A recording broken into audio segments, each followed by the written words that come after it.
Hello Wolfpack, back here on Bitcoin chart today, and what we're going to be looking at today is, again, potential scenarios for a recovery here on Bitcoin. And we've got a very new piece of evidence that I haven't really looked at too much in the past, and that is the similarities between this move and the May to July move, and this actually pretty convincing similarities, and the fact that due to this new evidence and due to a lot of other things that are happening on the charts, there is a considerable chance past the point that I ever considered before that this could be the bottom for Bitcoin, okay? But before we get into that, let's look first and foremost at the current state of Bitcoin on the 4-hourly chart. What we can see about Bitcoin right now is that we are stuck in a range, a very clear range between 45.5k and 52k. We just keep endlessly bouncing between these 2 points. It's been literally a whole month of ranging here. And this goes back to what I said originally on my original pinned video where I said, hey guys, I think we're in some sort of bear market or bearish phase in the market. I said that option one, you can go back and quote me on this if you want. The title's slightly misleading, but you can quote me on this if you want, right? Option one, what I said was, we're going to be entering a bear market on Bitcoin. I said if we don't enter a bear market on the Bitcoin, we're going to be entering a bearish phase in the market. Very similar, exact words, very similar to what we saw from May to July, okay? Look at May to July, all right? Now let's look at this chart here.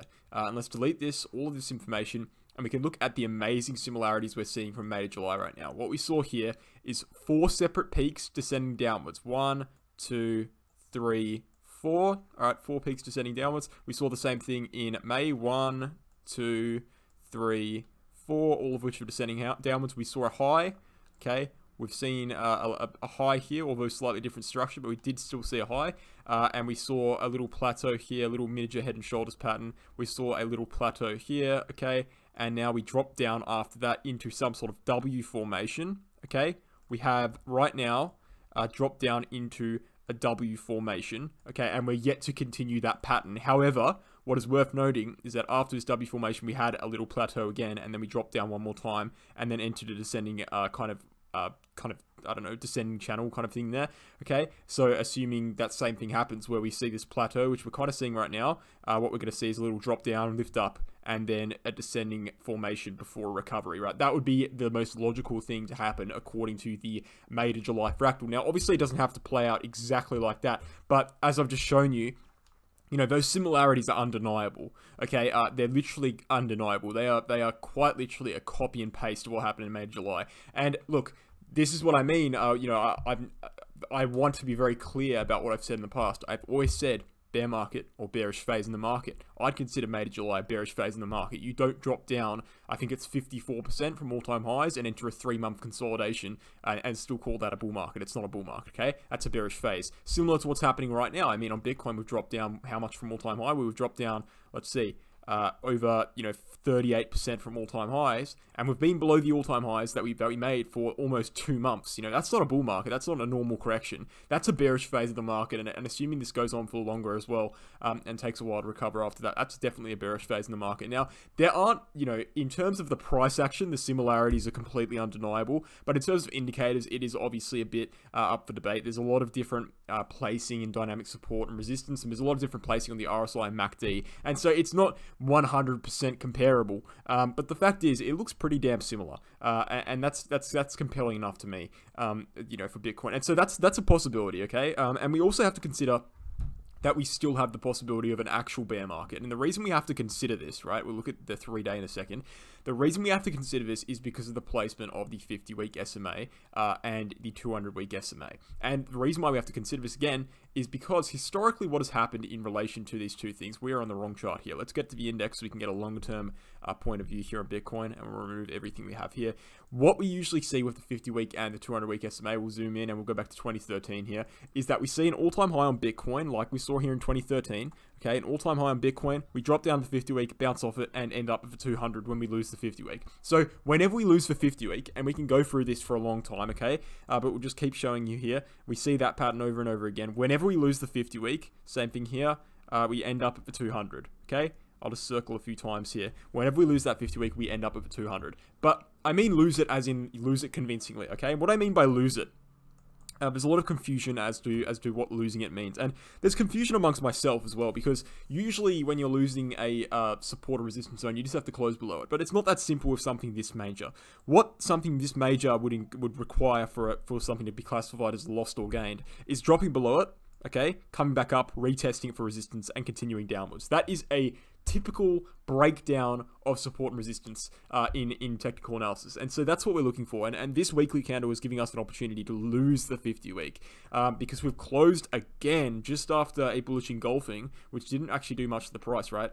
We've closed again below the 50 week, but it's not enough, right? Because we've closed below the 50 week here, we closed below it here, and both times we got back up. So we need to be seeing at least 2 closes below, or we need to be seeing a rejection off of it and a head downwards. That's what we need for confirmation. Now, if we lose that 50 week, I have no doubt in my mind that we'll end up at the 200 week SMA. That's just based off technical analysis. I am an analyst, and so I rely on what has happened historically. That is what technical analysis is, okay?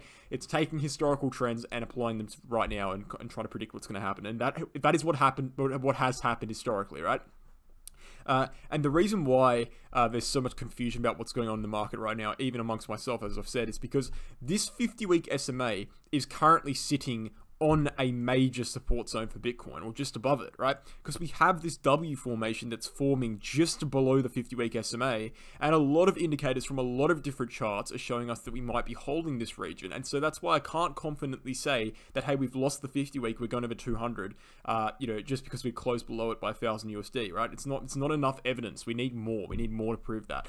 And so what we are seeing on the 3-day chart, which I'm finding particularly interesting about the 3-day chart, and we'll go back to the weekly chart quickly, and we'll just go over this one time quickly. The Ichimoku cloud on the weekly chart, then we'll get into the 3-day, is something that's pretty convincing, and something that's not letting me quite concede the 50-week yet in my mind, right?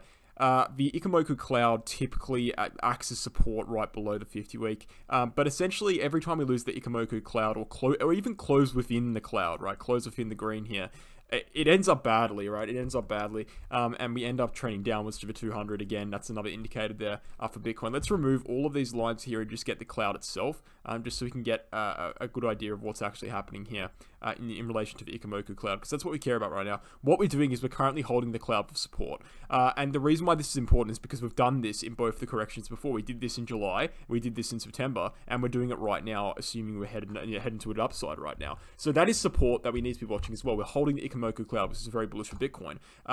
What we are also holding is a long-term trend line on the RSI that has been forming since November 2018, okay? We've had 1, 2, 3, 4 historical tests of that RSI trend line. It's currently holding. We haven't dropped below it yet. And to support the fact that we might be holding this, we have a bullish MACD cross incoming on the 3-day chart. That's probably going to be happening within maybe 2 weeks, okay? And that would trigger a bounce if we're in this region. So, you know, there's quite clearly a lot of supporting evidence that would say we would bounce here. Now, on the shorter term scale, 48K is acting as resistance, okay? And we need to be breaking 48K. We can't keep rejecting a 48K, quite obviously. You know, you just can't keep doing that. We've had, just in the last week, I guess you could say this is 1, but I count this as 3 due to the fact that they're hours apart. So 3, 4, 5, 6, 7 rejections from the 48K region. However, we are seeing a pattern of higher lows here, and you could argue that we're entering some sort of ascending channel formation. We will be exiting that ascending channel formation within the next 2 days, and most likely, according to the triangle, breaking to the upside, although I'm not completely convinced, okay?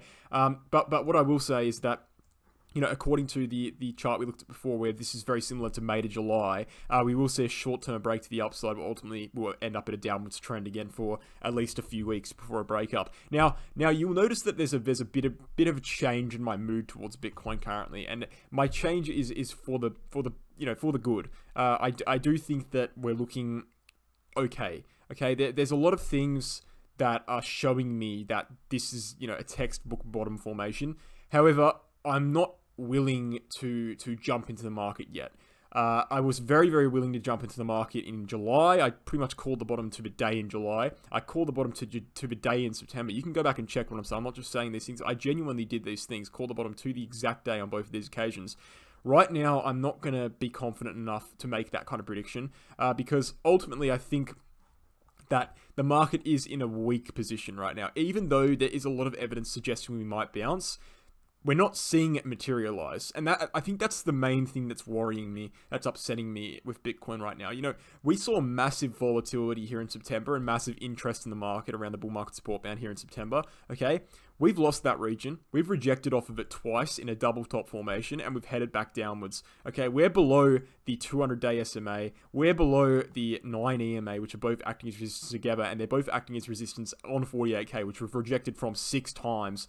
And we're below some very, very major resistance zones. So, look, you know, even though this video has been predominantly bullish, there's a lot of things that would still indicate extended bearish phase in the market here. And you know, we're on the verge of seeing a bearish MACD cross. We've broken out in the RSI downtrend, but it's not really materialized into anything major yet, at least. And so, you know, although the charts on paper don't look terrible, it still seems as though there could be another downside flip here on Bitcoin. And you know, if we do see that one more downside flip, we're going to be entering a bear market, because as I've said before, this region, this green box here at 45.5K, if we lose that, it's over, right? There's no argument below that region. If we lose 45.5K, this whole 3-day chart is going to look like trash, right? We're going to drop below that RSI line, it's gone. We're going to close in the Ichimoku cloud here, which genuinely leads to a drop below it, right? We're going to lose everything that we have. We're going to be losing all of the support lines here. All are going to be gone, and we're going to be retesting the September lows at 40K, basically, of 40K to 43K. And by that point, you know, we'd be in a very clear head and shoulders pattern if we even bounce there and just head downwards. So this is very much the last stand for Bitcoin. And I just want to say I'm still conflicted. I will say, though, what I will say is that I was bearish before, now I am undecided, okay? I think that right now is still not the time to be making any trades. I think that at the very least, right, you'd want to be waiting for a break of 52K, getting out of this range, because trading in a range is just very likely to get you chopped up. And it even goes far to say, wait for a breakout of the bull market support band at 53K, okay? Once we break that, you're pretty much golden, and we're pretty much going to be heading to the upside here on Bitcoin. You know, 53K is what I'm going to be looking at. And, you know, realistically, if you look at it at a larger scale, you know, 53K is only 12%, 13% away from current prices. I think what you need to ask yourself, if you're at risk of FOMOing in, just because I've said like 3 bullish things in this video, you know, even though I have said, you know, there's a chance we'll head upwards here, I don't think, I want to make this very clear, I don't think you should buy here, right? I'm not a financial advisor, that's my personal opinion, of course, but I don't think you should buy here, even though I think there is a chance of recovery, because I think that the risk outweighs the reward right now, right? If we go up 13%, go up below 53K, above 53K, it's going to look very, very probable that we'll head further upwards, and it's going to look better for you as an investor. But right now, you know, you're standing to gain until 53K an extra 13% from what you'd normally gain if you buy in at my invalidation point, and you're standing to lose, well, an immeasurable amount, right? You can't measure how much you're going to lose in a bear market, you know, 90% if you hold the whole way down. And altcoin's going to get crushed, right? These drops, you know, if we drop below this region here, it's not going to be a slow drop, right? If we drop below 43K, it's not going to be a slow, drawn-out drop where you're going to have time to react. It's going to crash. This is held for over a month. You know, if we drop below that, it's going to be a quick, swift drop below.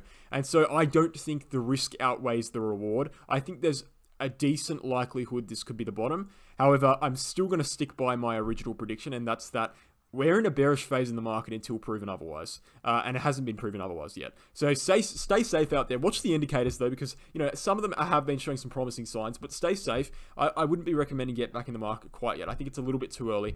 But thanks for watching, guys. I hope you enjoyed. This week is going to be important. It's going to be an important week. We're going to have to see whether this weekly candle closes above the 50-week or not, or closes below the Ichimoku cloud, or what happens in regards to 45.5K. I would be expecting something to happen within this week. Although, you know, even looking at what happened, you know, according to the Major Life fractal, maybe not, right? Because we did see, according to Major Life, this would be the logical move, and then we just trend downwards for another couple of weeks or few weeks. So maybe not, but, you know, who says we need to follow that fractal exactly as it was last time? You know, we don't have to. So we could very well see something this week. 45.5k and 52k are the major regions you need to be looking at on Bitcoin, and I highly recommend you do look at those regions on a regular basis. This is a critical time in the market, not only for people who have investments, but also for people who are looking to get back in, because if you miss out on an opportunity to buy on the breakout, you could be buying in at higher prices. You're not going to go back to those prices. It's going to be a quick breakout or a quick breakdown, in my opinion. Thanks for watching, guys. Hope you enjoyed. I'll catch you in the next one.